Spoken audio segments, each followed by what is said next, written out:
Ujung arak-arakan sudah mulai terlihat. Kini warga ikut berjalan menyambung di barisan. Lapangan sudah penuh oleh warga yang baru datang. Namun kami bertiga heran. Saat kami meninggalkan lapangan untuk menyambut arak-arakan, lapangan ini masih kosong. Hanya ada warga yang berkumpul. Sedangkan saat kami kembali, kini lapangan sudah dihias dengan megahnya seperti gedung pesta. Bahkan tanah yang kami injak sudah dilapisi oleh karpet berwarna merah. Namun, berbeda dengan kami, warga terlihat biasa saja seperti tidak terjadi apa-apa. Raja dan ratu, mereka sudah duduk dengan anggun di kursi yang paling megah di depan para warga. Bahkan, lebih mirip seperti di pelaminan. Sedangkan warga yang datang dibiarkan duduk di bawah. Beberapa gadis remaja mempersembahkan tarian di depan raja dan ratu sebagai acara pembuka. Dipadukan dengan musik gamelan membuat pesta ini semakin meriah. Para pelayan hilir mudik menawarkan makanan dan minuman. Warga yang datang terlihat sangat menikmati pesta ini. Kami sedang duduk berbaur dengan warga. Kami mengikuti setiap gerak-gerik warga agar mereka tak curiga. Perasaan tadi ini masih lapangan kosong. Kenapa sekarang berubah jadi gedung pesta? Tanya Randy dengan berbisik. Ingat, kita bukan berada di kampung manusia, tapi di kampung siluman. Mereka bisa berbuat apa saja di luar nalar manusia, jawab Agung tak kalah berbisik. Kalau rame gini, gimana cara bebasin Jaka? Tanya Firman dengan mata yang terus berkelana di kesana kemari, memperhatikan suasana pesta. Kita masih punya 3 benda yang diberikan kakek Panca. Gue yakin dengan ketiga benda itu, kita bisa keluar dari kampung ini dan pergi membawa Jaka dengan selamat, jawab Agung. Kami berhenti berbisik-bisik karena tarian dan juga musik berhenti. Semua warga yang sedang duduk dan menikmati pesta serentak berdiri. Dari samping depan, datanglah seorang gadis cantik membawa baki berisi batu safir yang ditemukan Jaka di pos 2. Batu itu memancarkan cahaya yang sangat menyilaukan. Di samping kanan wanita cantik itu, berjalan laki-laki yang terlihat berwibawa. Dan di samping kirinya, terdapat seorang perempuan yang begitu anggun dan cantik. Mereka memakai pakaian yang lebih bagus daripada warga biasa. Dan kami yakin bahwa mereka adalah ketua kampung ini. Dan dari belakang terdapat 4 orang yang membawa tandu, dan di atas tandu itu membawa tumbal manusia yang tidak lain adalah Jaka untuk dipersembahkan kepada raja dan ratu mereka. Lalu kedua persembahan itu diletakkan di depan raja dan ratu. Jaka masih menggunakan pakaian yang terakhir dia pakai sebelum menghilang. Matanya ditutup oleh kain berwarna hitam, tapi dia tak bergerak seperti sedang tertidur. Melihat itu, tubuh kami bergetar. Kami berpikir keras bagaimana cara membawa kabur Jaka di tengah keramaian pada siluman ini. Sedangkan jika kami tak segera menyelamatkan, mungkin dalam hitungan menit saja Jaka akan dijadikan tumbal oleh mereka. Kami berpindah ke barisan paling depan agar bisa melihat Jaka dengan jelas. Raja dan ratu tersenyum senang karena malam ini dia mendapatkan tumbal manusia. Semua warga yang melihat ikut senang karena mereka akan mendapatkan tambahan kekuatan. Sang raja berjalan ke depan mengambil kalung safir itu dan memakaikannya kepada sang ratu. Kemudian mereka berpegangan tangan dan merentangkan kedua tangan mereka dengan mata tertutup. Keduanya membaca sebuah mantra dan seketika cahaya keluar dari kalung dan tubuh mereka. Semua warga serentak bersujud sampai ke lantai dengan posisi kedua tangan diluruskan ke depan sejajar dengan kepala. Melihat itu, kami merasa ini waktu yang tepat untuk membawa kabur Jaka. Walaupun terbilang nekat, tapi kami tak peduli. Kesempatan tidak akan datang 2 kali. Agung menyikut tangan Randy dan Firman memberi kode untuk segera bereaksi. Posisi kami yang berada di paling depan membuat kami mudah untuk mengambil Jaka. Kami bertiga bangun dari sujud dan langsung menghampiri Jaka, kemudian menggotongnya menjauh dari lapangan. Beberapa warga yang berada di barisan paling depan terlihat mendongak kepalanya dan mengetahui jika kami membawa kabur Jaka. Namun, mereka tak berani mengejar karena sang raja belum menyelesaikan mantranya. Kami terus berlari tatkala seluruh warga berlari berhamburan karena melihat kemurkaan sang raja dan sang ratu. Mereka semua diperintahkan untuk mengejar kami. Kami berlari menuju ke arah gapura, namun rasanya tak sampai-sampai. Saat melihat ke belakang, ternyata warga semakin dekat, sedangkan kami tak bisa berlari kencang karena sembari menggotong Jaka. Ke situ, teriak Agung sembari menunjuk ke samping rumah panggung. Kami mengikuti instruksi Agung dan berlari hingga ke belakang rumah itu. Kami tak sengaja melihat pintu rumah belakang dan tidak terkunci. Kami masuk ke dalam untuk menghindari massa. Namun sialnya, ada warga yang melihat kami memasuki rumah itu. Sesampai di dalam, Firman segera mengunci rumah dengan grendel yang berada di samping dan atas pintu. Sedangkan Agung dan Randy meletakkan Jaka di lantai. Riuh warga sudah terdengar di luar. Mereka sedang berusaha mendobrak pintu. Kami berempat duduk berkumpul menghadap Jaka yang masih pingsan, sedangkan Agung sedang menabur serbu yang diberikan kakek Panca. Pintu terbuka, terlihat banyak warga yang mengumpul di depan pintu. Mata mereka sibuk menyisir setiap sudut rumah mencari keberadaan mereka. Dua orang berbadan tinggi besar masuk dan memeriksa semua ruang dan mengobrak-abrik seluruh isi rumah. Mereka berdua adalah pengawal yang kami lihat di depan pintu ketua kampung ini sebelum pesta dimulai. Padahal kami berada tepat di hadapan mereka. Bahkan mereka berkali-kali melewati tubuh kami. Tapi berkat serbuk itu, mereka tak bisa melihat kami. Karena tak menemukan keberadaan kami, kedua orang tersebut keluar dengan wajah kecewa dan marah. "Siapa pemilik rumah ini?" tanya salah satu dari mereka. Warga yang ketakutan akhirnya memberitahu, "Rumah ini milik Suryono dan Darmi, Tuan," jawab salah satu warga. "Bawa mereka ke hadapan kami," perintah mereka. Lalu warga bubar mencari keberadaan Darmi dan Suryono, sedangkan kedua laki-laki itu masih berdiri di ambang pintu. Tak lama, Darmi dan Suryono datang diseret warga.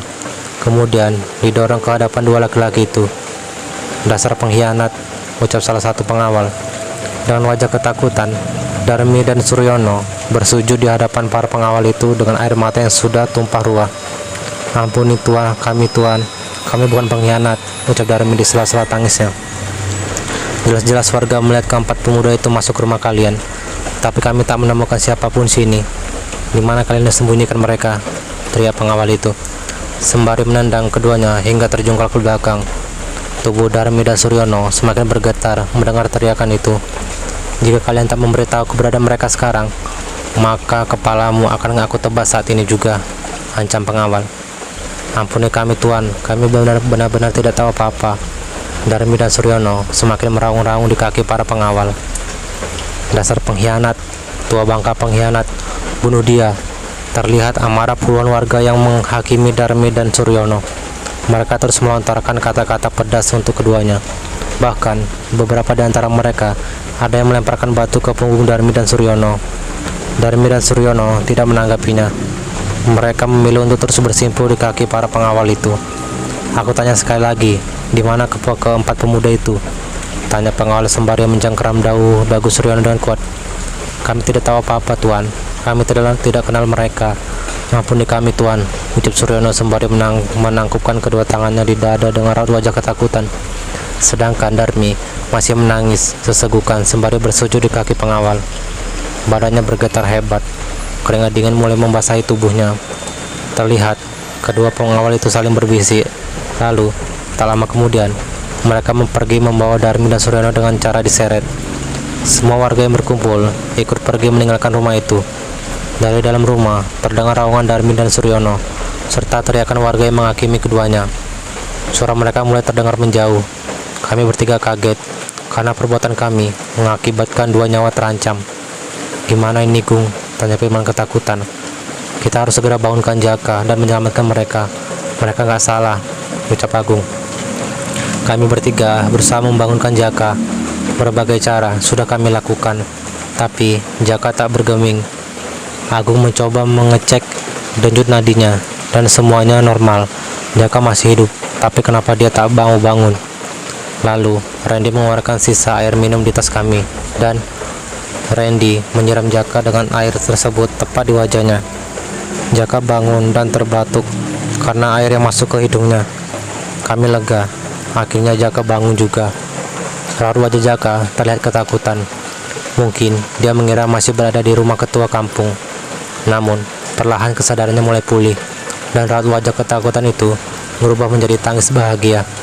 Kami semua berpelukan saking terharunya karena bisa berkumpul kembali. Maafin gue nyesel. Gue nggak tahu kalau batu itu bisa bikin gue hampir kehilangan nyawa gue sendiri. Terima kasih kalian sudah selamatin gue, ucap Jaka sembari terus menangisi meratapi kesalahannya. Kami bertiga udah maafin lo. Nggak ada gunanya lo menyesal sekarang. Semuanya udah terjadi. Dan asal lo tahu, untuk sampai ke kampung ini itu nggak mudah. Banyak rintangan yang harus kita lalui, ucap Agung. Benar kata Agung, Jak. Selama kita belum keluar dari kampung ini, berarti kita belum selamat, timpal Randy. Gimana caranya kalian bisa ada di sini? Dan dari mana kalian tahu gue ada di sini? Tanya Jaka keheranan. Ceritanya panjang, Jak. Kita nggak mungkin cerita sekarang. Kita harus keluar dari kampung ini secepatnya, jawab Firman. Tapi Man, kita harus selamatin Bu Darmi dan Pak Suryono dulu. Nyawa mereka sedang terancam, ucap Agung. Sedangkan di kediaman ketua sekampung, seorang sedang mengamuk dan melempar semua benda yang berada di dekatnya. Sedangkan sang istri tak bisa melakukan apa-apa karena kebiasaan buruk sang suami yang tidak segan-segan melukai siapapun saat dia marah. Ya, dia adalah sang ketua. Dia kesal karena tawanannya dibawa kabur. Belum lagi dia dimarahi habis-habisan oleh raja karena tidak becus menjaga satu manusia saja. Dia memerintahkan banyak pengawal untuk mencari keempat pemuda itu dan segera membawa mereka ke hadapannya baik hidup ataupun mati. Dia tidak menyangka semua rencananya akan berakhir sekacau seperti ini. Tak lama, istrinya datang dan memberitahukan bahwa ada pengkhianat yang menyembunyikan 4 pemuda yang mereka cari, dan para pengawal sudah membawa 2 pengkhianat itu ke rumahnya. Sang ketua segera menemuinya dengan penuh amarah. Kurang ajar, kalian telah berkhianat di kampung ini.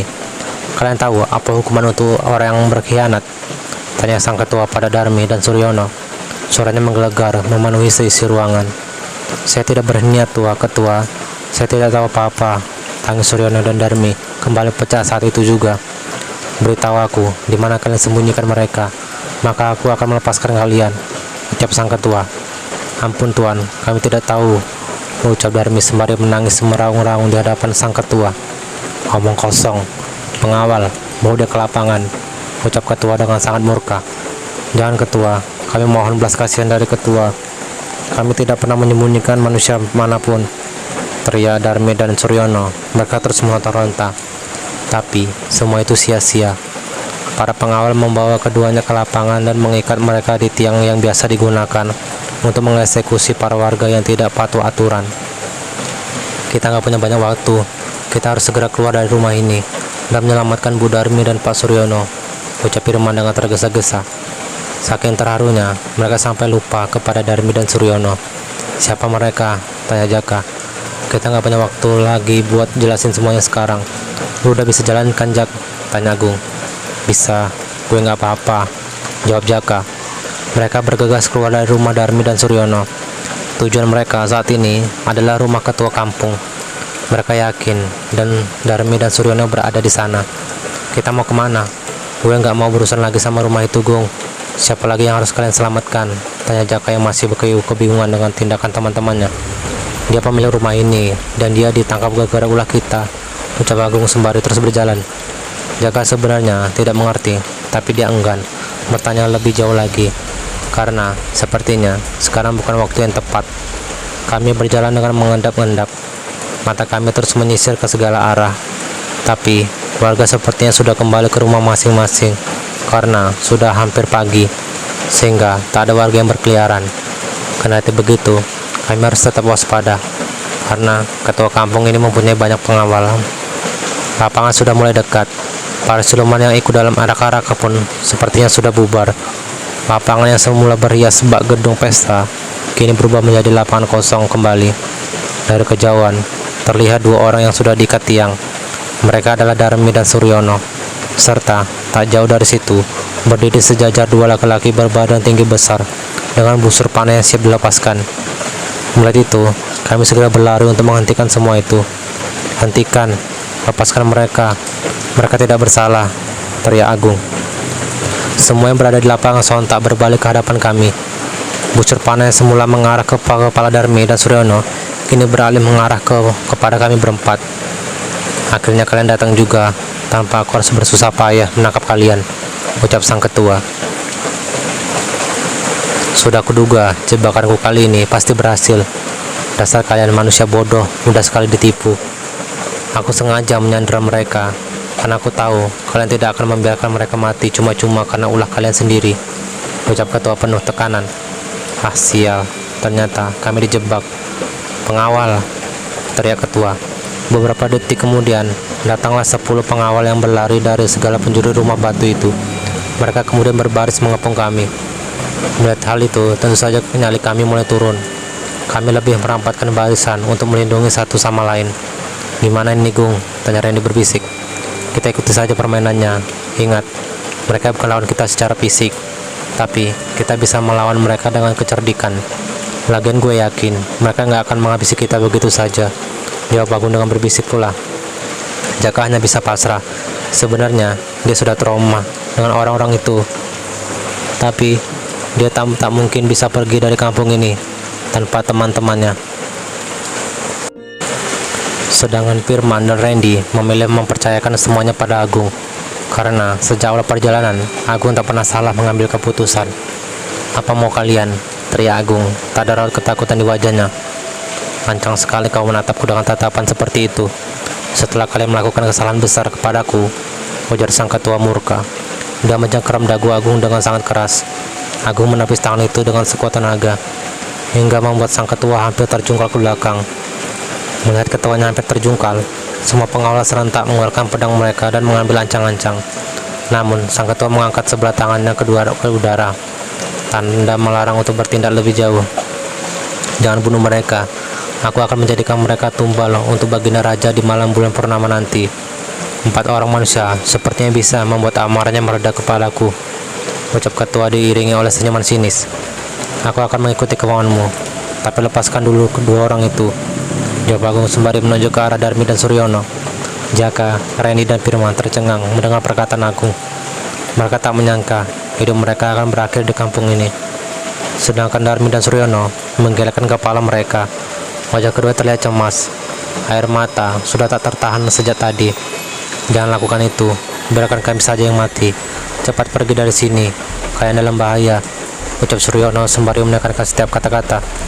Benar anak muda, lebih baik kami mati daripada hidup di bawah tekanan siluman itu, teriak Darmi sembari memandang ketua mereka dengan tatapan tajam. Apa maksud perkataan Bu Darmi? Batin Agung. Diam kalian. Bawa mereka ke ruang bawah tanah, tambahnya. Pengawal lalu memegangi tangan kami dan berjalan menjauh dari lapangan. Kami memberontak, namun rasanya sia-sia, kekuatan mereka jauh lebih kuat. 2 busur panah dilepaskan tepat mengenai dada dan Darmi dan Suryono. Darah mulai mengucur membasahi baju mereka. Keduanya mengembuskan napas terakhir saat itu juga. Kurang ajar, kau mengingkari janjimu siluman, teriak Agung murka. Kami kembali memberontak, namun lagi-lagi nihil. Itulah hukuman untuk mereka yang berani membela kalian di depan mataku, ucapnya sinis. Para pengawal itu lalu kembali menyeret kami ke sebuah ruangan bawah tanah, memasukkan kami ke salah satu ruangan yang kecil dan pengap. Tak lupa, tangan dan kaki kami diikat dengan kuat. Ruangan ini sebenarnya besar, hanya saja terdapat beberapa penyekat yang terbuat dari papan kayu. Tak ada cahaya di ruangan ini. Beberapa pengawal berjaga di depan pintu ruangan bawah tanah ini. Kami terus menggerak-gerakkan tangan kami, berharap bisa lepas dari tali pengikat ini. Tapi semakin kami berusaha melepaskan tali ini, rasanya tali ini semakin kuat mengikat. Sudahlah, jangan menghabiskan tenaga kalian untuk membuka tali pengikat ini, ucap Agung dengan santai. Di saat keadaan kayak gini lo masih bisa bilang gitu, Gung, ucap Jaka sembari menggelengkan kepalanya. Maksud lo apa, Gung? Lo mau mati sia-sia, timpal Firman dengan wajah kecewa. Sedangkan Randy memilih untuk diam. Dia malas berdebat di saat-saat seperti ini. Sebenarnya dia juga kecewa pada Agung yang dengan mudahnya dibohongi oleh siluman itu. Gue udah senang-senang bebas, malah ketangkep lagi. Jangan pada berisik, timpal Agung sembari menggeser punggungnya mengarah ke hadapan Randy.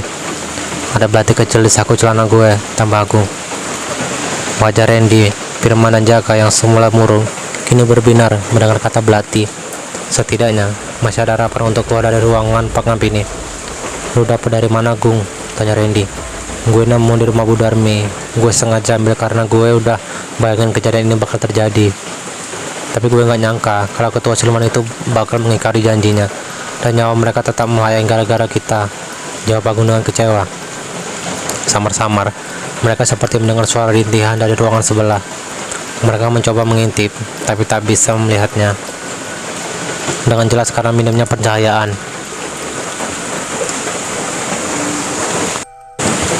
Pintu ruangan depan bergeser. Seberkas cahaya masuk melalui celah pintu yang terbuka itu. Kami tak menyanyiakannya. Kami menggunakan sedikit cahaya itu untuk mengintip ke ruangan sebelah, memastikan bahwa mereka ada yang bernyawa di ruangan itu. Benar saja, terlihat beberapa orang yang diikat dengan rantai besi sudah terkapar lemas dengan tubuh yang sangat kurus dan memprihatinkan. Kami berempat saling memandang. Ternyata bukan hanya kami yang berada di ruangan bawah tanah ini. Kesalahan apa yang mereka lakukan hingga membuat mereka berada di dalam ruangan ini? Batin Agung meringis. 4 pengawal datang dengan membawa makanan yang sudah tidak layak makan. Mereka membagikannya ke setiap ruangan, termasuk ke dalam ruangan kami. "Makan dan habiskan. Jika tidak, maka kalian akan mendapatkan hukuman," ucap penjaga ruangan. Kami hanya bergeming mendengarkan ucapannya. Tak beberapa lama, dia keluar dari ruangan kami, lalu menguncinya. Kami berempat berdecih melihat makanan di depan kami. Piring itu berisi nasi yang sudah basi dan beberapa tulang ikan, persis seperti memberi makan hewan. Bahkan, kucing sekalipun tak akan berselera melihat tulang ikan itu. "Ren, buruan ambil," perintah Agung. Randy kembali melancarkan aksinya, namun lagi-lagi harus terjeda karena pintu depan kembali terbuka. 4 pengawal datang, namun mereka hanya memasuki ruangan yang berada persis di sebelah kami. Tak lama setelah itu, terdengar lengguhan seorang wanita dan disusul dengan suara khas orang yang sedang berhubungan badan.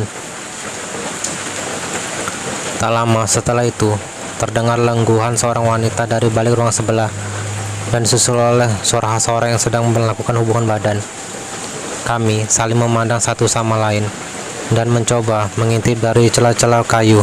Sama-samar, terlihat beberapa pengawal sedang melakukan hal tidak senonoh terhadap seorang wanita yang sudah tak berdaya dengan rantai besi yang melingkar di lengan dan kakinya. Tak lama kemudian, para pengawal itu keluar dari ruangan sebelah dan pergi begitu saja. Saat pintu tergeser, lagi-lagi kami tak menyanyiakan satu-satunya sumber cahaya di ruangan ini. Kami segera mengintip ke ruangan sebelah sebelum cahaya itu kembali hilang. Benar saja, ada seorang wanita di ruangan itu. Kami mencoba mengajaknya berbicara, sekedar basa-basi, dan menanyakan keadaannya. Namun, responnya malah bertindak seperti orang ketakutan. Karena takut dimarahi penjaga, kami berhenti mengajaknya berbicara. "Wanita aneh," ucap Firman. Kami berempat memandangi ruangan sebelah dengan iba. Bagaimana mungkin seorang wanita yang sudah tak berdaya dipaksa untuk berhubungan badan? Sepertinya kampung ini punya banyak rahasia, timpal Randy. "Ren, ayo buruan ambil sebelum penjaga itu datang," ujar Agung kepada Randy yang lagi-lagi tak jadi mengambil belati di saku celananya. Iya Gung," jawab Randy. Randy mengambil belati itu dengan susah payah karena tangannya yang terikat membuatnya tak leluasa untuk bergerak. Setelah sekian lama, akhirnya belati bisa dikeluarkan. Randy lalu menggeserkan belati itu pada ikatan Agung. Satu persatu, ikatan di tangan dan kaki kami kini terlepas. Namun, tak berhenti di situ. Kami harus memikirkan bagaimana cara membuka kunci gembok. Sekarang, tinggal cari cara gimana buka gembok itu, ucap Agung sembari menunjuk ke arah pintu. Keempatnya tampak termenung beberapa saat. "Gung, bukan yang 3 benda yang diberi kakek Panca itu adalah salah satu jarum?" tanya Firman. "Oh iya, kenapa nggak kepikiran ya?" jawab Agung. "Tapi apa boleh dipakai buat buka gembok?" tanya Agung. "Gimana lagi, cuman itu yang kita punya," jawab Firman. "Wah, kayaknya gue ketinggalan banyak berita nih. Emang kakek Panca itu siapa sih?" tanya Ajaka. "Ntar kalau udah waktunya gue ceritain. Sekarang jangan banyak tanya. Mau selamat nggak?" ujar Firman. "Ya mau," jawab Jaka sembari mencebihkan bibirnya. Sedangkan Agung dan Randy sedang berkutat dengan jarum dan gembok, sembari terus mengamati pintu depan untuk memastikan tak ada pengawal yang masuk. Tak lama kemudian, akhirnya gembok bisa dibuka. Perasaan lega dan was-was kini bercampur aduk. Satu persatu, kami keluar dari ruangan pengap ini. kami berjalan mengendap-endap menuju pintu ke depan. Kami menyisir setiap sudut ruangan ini. Ternyata tak lebih baik daripada kandang ayam saking kumuhnya dan pengapnya tempat ini. Ada beberapa ruangan yang terisi, ada juga yang tidak. Ren, bisi Agung. Ren menjawab dengan menaikkan kedua alisnya. Ambil itu, bisi Agung menunjuk papan kayu penyekat ruangan yang terlepas. Randy mengangguk, lalu mengambil 2 papan kayu yang berukuran sedang itu. Satu lagi ia berikan kepada Firman. Sebelum menggeser pintu depan, kami menyusun rencana dulu untuk melawan penjaga di depan ruangan itu. Ren, gue sama Jaka akan geser pintu saat ini. Saat pintu kebuka, lo sama Firman secepat mungkin pukul kepala para penjaga itu, ujar Agung dengan berbisik. Oke, jawab Randy dan Firman sembari mengancang-ancang. 1, 2, 3, ucap Agung memberi aba-aba. Randy dan Firman memukuli 2 penjaga itu dengan membabi buta. Karena para penjaga tak ada persiapan, hanya dengan 1 pukulan saja, kedua penjaga itu sudah terjatuh tersungkur. Namun, keduanya tak menyerah. Mereka mencoba untuk berdiri, tapi dengan cepat, Randy dan Firman melayangkan kembali pukulan dengan lebih kuat, membuat keduanya kembali terkapar di tanah. Tapi, salah satu penjaga mengeluarkan sesuatu benda seperti lonceng. Kemudian, dia menyembunyikan lonceng itu, dan tiba-tiba datanglah puluhan pengawal dari arah depan. Melihat itu, kami berempat segera berlari tunggang langgang ke arah hutan. Untunglah, saat Randy dan Firman menghajar para penjaga, Agung dan Jaka sempat mengambil 2 senjata berupa panah milik para penjaga. Dari arah belakang, puluhan pengawal masih mengejar, sembari mengenggam anak panah yang kapan saja bisa melesat ke arah mereka. Saat jarak kami sudah semakin dekat, mereka mulai memasakkan anak panah itu. Kami berusaha menghindar, tidak berlari berdekatan. Kami bersembunyi di balik pohon yang lumayan besar, begitupun mereka. Dan terjadilah perang panah di hutan ini. Namun, karena Agung dan Jaka yang tidak mahir dalam memanah, membuat anak panah yang kami punya habis sia-sia. Sedangkan di balik pohon, tepat kami bersembunyi, entah sudah berapa banyak anak panah yang tertancap di sana. Kami sengaja berlama-lama di balik pohon ini untuk memulihkan tenaga yang terkuras, dan akan kembali berlari saat mereka kehabisan anak panah. Benar saja, setelah berapa lama menunggu, sudah tak terdengar lagi suara-suara lesetan anak panah dari arah lawan. Kami saling menoleh, memberi kode untuk memberi dan kembali berlari, agar kubu lawan tak punya waktu untuk mengambil ancang-ancang. Setelah agak jauh, kami berlari, barulah mereka sadar bahwa tawanan mereka telah kabur. Mereka kembali mengejar dan melesatkan sisa-sisa anak panah yang mereka punya. Kami sudah cukup jauh berlari menyusuri hutan. Tenaga pun sudah habis terkuras. Tapi mereka masih mengejar seperti tak merasa lelah. Gung, lempar jarum itu, teriak Randy sambil berlari. Agung terkesiap, lalu merogoh kantong celananya untuk mengambil jarum yang semula ia digunakan untuk membuka gembok. Dilemparlah jarum-jarum itu ke arah lawan, dan benar saja, dalam sekejap, jarum yang terlempar ke udara itu berubah menjadi puluhan anak panah yang sangat tajam.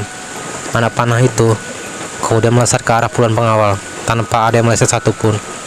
Mereka tumbang dalam serentak, karena anak panah tersebut sudah mengandung racun. Namun, karena jumlah mereka yang terlalu banyak, membuat 2 di antara mereka masih hidup, dan salah satu di antaranya masih memegang busur serta anak buah panah. Mereka kembali mengejar, namun kini kami yang tidak memiliki ancang-ancang. Satu busur panah itu melesat ke punggung Jaka. Dia terjatuh ke tanah dengan darah yang mengucur deras. Melihat itu, Agung dan Randy berlari ke arah 2 pengawal itu dan menghajar mereka. Dan terjadilah baku hantam di antara mereka. Sedangkan Firman memilih untuk berlari ke arah Jaka. Karena kekuatan dan ilmu bela diri yang tidak seimbang, membuat Agung dan Randy sudah terkapar lemah di tanah dengan masing-masing pengawal yang masih mengajar mereka. Firman sudah pasrah melihat ketiga temannya yang sudah tak berdaya. Namun tiba-tiba 2 anak panah mendarat di punggung para pengawal, membuat mereka seketika ikut ambruk di sisi Agung dan Randy.